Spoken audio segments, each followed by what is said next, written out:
আমরা কোথা থেকে এলাম? বন্ধুরা, তুমি কি কখনো ভেবেছো আমরা কি, আমরা কোথা থেকে এলাম, আমাদের ভাষা, আমাদের দেশ, সব কিছুর পিছনে গল্পটা কি? হ্যাঁ বন্ধুরা, এই প্রশ্নগুলোর উত্তর দিতেই এসেছে ইতিহাস। আজকের এই ভিডিওতে আমরা জানব ইতিহাস কি, ইতিহাস মানুষ পড়ে কেন, এবং কিভাবে এটি আমাদের জীবনের সঙ্গে জড়িয়ে আছে। ভিডিওটা শেষ পর্যন্ত দেখবে, কারণ আজ ইতিহাসকে গল্পের মতো করে শিখে নেব। প্রথম টপিক হচ্ছে ইতিহাস কি।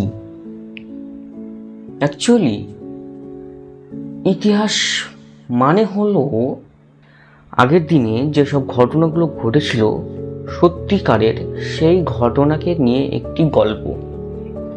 যেমন আমাদের দেশের স্বাধীনতা, ভাষা আন্দোলন, পুরনো রাজাদের যুদ্ধ, কিংবা কিভাবে মানুষেরা গুহা থেকে ধীরে ধীরে সমাজ গড়েছে। হতে পারে সেটা জাপানের পারমাণবিক বোমার বিস্ফোরণ,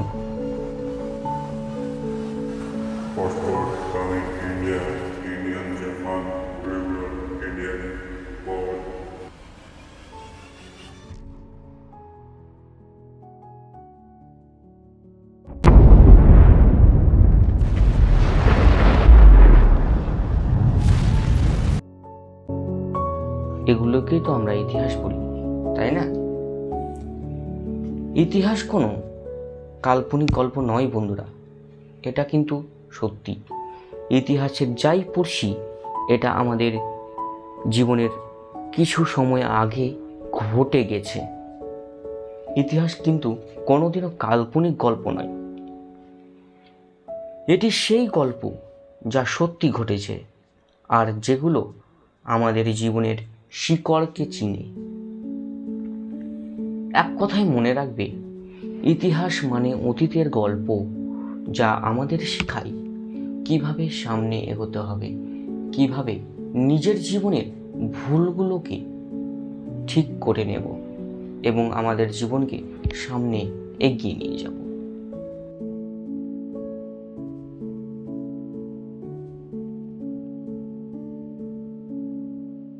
এবার বন্ধুরা, আমরা 2 নম্বর টপিক, ইতিহাস পড়া কেন জরুরি। সত্যি তো, আগের দিনে যা ঘটেছে ঘটেছে, আমরা ইতিহাস পড়বই বা কেন? আমাদের সময়, মূল্যবান সময়গুলো আমরা নষ্ট কেন করব? এটারও একটা কারণ আছে বন্ধুরা। Ob du glaubst, dass ich fleißig gewesen bin, dass ich gearbeitet habe, dass ich mich in diesen Jahren für dich eingesetzt habe, dass ich anständig meine Zeit verwendet habe im Dienste meines Volkes. Gib du jetzt deine Stimme ab. Wenn ja, dann tritt für mich ein, so wie ich für dich eingetreten bin.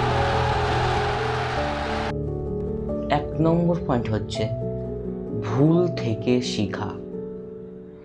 যেমন বিশ্বযুদ্ধ কেন হয়েছিল, তার ফলে কি কি ক্ষতি হয়েছিল, যেন ভবিষ্যতে আমরা সেই ভুল আর না করি। আর একটা হতে পারে অনুপ্রেরণা পাওয়া। মহাত্মা গান্ধী, নেতাজি, রবীন্দ্রনাথ, এরা কিভাবে দেশের জন্য লড়াই করেছেন সেটি আমাদের জীবনের সাহস যোগায়, এটা কিন্তু সত্যি কথা। আরও একটা শোনো তোমরা, ভবিষ্যতের জন্য প্রস্তুত হওয়া। অতীতকে পড়ে ভবিষ্যতের জন্য প্রস্তুত হওয়া যায় বন্ধুরা। ইতিহাস কারণ আমাদের একমাত্র শেখায় অরিজিনাল এবং কিভাবে সমাজে সমস্যার সমাধান করা যায়, নেতৃত্ব কেমন হতে পারবে, একমাত্র ইতিহাস আমাদের শেখায়। 3 নম্বর টপিক হচ্ছে ইতিহাসের তারিখ ও সময়ের গুরুত্ব। হ্যাঁ বন্ধুরা, অনেক কারোরই ইতিহাসের তারিখ মনে থাকে না। হ্যাঁ, এটা বাস্তব। আমি যে তোমাকে এই গল্পটা শোনাচ্ছি, কিছু সময় আগে আমার নিজেরই ইতিহাসের সাল পড়তে মোটেই ভালো লাগতো না এবং ইতিহাসের তারিখ আমি মোটেও মনে রাখতে পারতাম না। কিন্তু যেদিন তুমি এই তারিখের গুরুত্ব বুঝে যাবা, সেদিনই তোমার মনে একটা ছবির আকারে বসে যাবে। কারণ এতে আমরা বুঝতে পারি কোন ঘটনার পরে কি হয়েছিল। যেমন 1947 সালে ভারতের স্বাধীনতা এবং 1952 সালে ভাষা আন্দোলন। তার ঠিক কিছু সময় পরেই বাংলাদেশের স্বাধীনতা। আমাদের বাঙালিদের পাশের একটি দেশ বাংলাদেশ, সেও কিন্তু আমাদের আগে ভারতবর্ষের সঙ্গে সংযুক্ত ছিল, সে কখনোই আলাদা একটি দেশ ছিল না। এই তো হলো আমাদের ইতিহাস বন্ধুরা। আরেকটা জিনিস ভাবা উচিত, ইতিহাসকে কিভাবে লেখা হয়। হ্যাঁ বন্ধুরা, ইতিহাসকে কিভাবে লেখা হয়। তুমি কি ভাবছো ইতিহাস কিভাবে লেখা হয়? ইতিহাসবিদরা বিভিন্ন প্রমাণ এবং নিদর্শন খুঁজে বের করে তথ্য সংগ্রহ করে।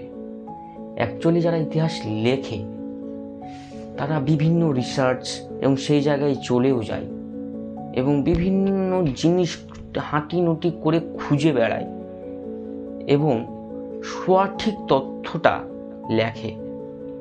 উদাহরণ হিসেবে নিতে পারে প্রত্নতাত্ত্বিক নির্দেশন। ওই নির্দেশনের আরেকটি উদাহরণ হচ্ছে মূর্তি বা পাত্র। তুমি নিজেই সেই মূর্তি আর পাত্র যদি দেখো কোনোদিন, বুঝে নেবে এটি 150-200 বছর আগের পুরনো। আর একটা কি বলি তোমায়, ভেবে নাও প্রাচীন রাজপ্রাসাদ, মন্দির, দুর্গ, যেগুলো বহু বহু কাল পুরাতন মন্দির। দেখেছো কোনোদিনও? যদি সুযোগ পাও দেখবে। মন্দিরের নজর যেতেই তোমার মনে একটা কাল্পনিক ভাবনা আসবে, এই মন্দির আজ থেকে বহু পুরাতন, বহু আগে তৈরি। এসব বিশ্লেষণ করে ইতিহাস দেখা হয়, যা ভবিষ্যতে প্রজন্ম জানতে পারে অতীতের সত্য। এগুলো তো হলো ইতিহাস কি, ইতিহাস কেন পড়ব, ইতিহাস কারা লেখে, এবার জানো। ঠিক আছে, ইতিহাস আমাদের কি শেখায়? ইতিহাস আমাদের শেখায় বন্ধুরা দায়িত্ব নিতে। সমাজ, সংস্কৃতি, সভ্যতা, শাসন ব্যবস্থা, বিকাশ বুঝতে সাহায্য করে। বিভিন্ন দেশের মধ্যে সম্পর্ক কিভাবে গড়ে উঠেছে তাও জানায়। আমাদের ঐতিহ্য, ভাষা, সংস্কৃতির গুরুত্ব বোঝায়। যেমন ধরো, আমাদের দেশের ইতিহাস না জানলে আমরা আমাদের স্বাধীনতার জন্য কত ত্যাগ হয়েছে তা কোনোদিনই জানতে পারতাম না।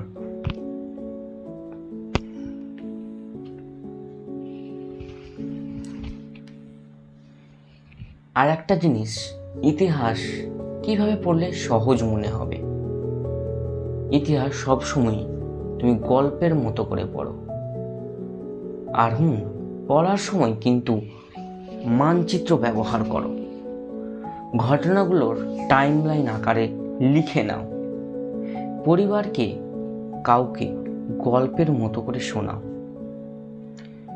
এভাবে পড়লে ইতিহাস কখনোই আর বোরিং মনে হবে না। তো হ্যালো বন্ধুরা, ইতিহাস হলো অতীতের আয়না। বন্ধুরা, ইতিহাস হলো অতীতের আয়না। ইতিহাস জানলে আমরা আমাদের শিকড়কে জানতে পারি, ভুল থেকে শিক্ষা নিতে পারি এবং ভবিষ্যতের জন্য সঠিক পথে এগোতে পারি। তাই ইতিহাসকে ভয় না পেয়ে গল্পের মতো ভালোবেসে পড়ো। ভিডিওটা ভালো লাগলে লাইক, শেয়ার এবং সাবস্ক্রাইব করতে ভুলিও না। কমেন্টে জানি পরবর্তী কোন অধ্যায় সহজে ব্যাখ্যা চাই। ধন্যবাদ, ভালো থেকো, শিখতে থাকো।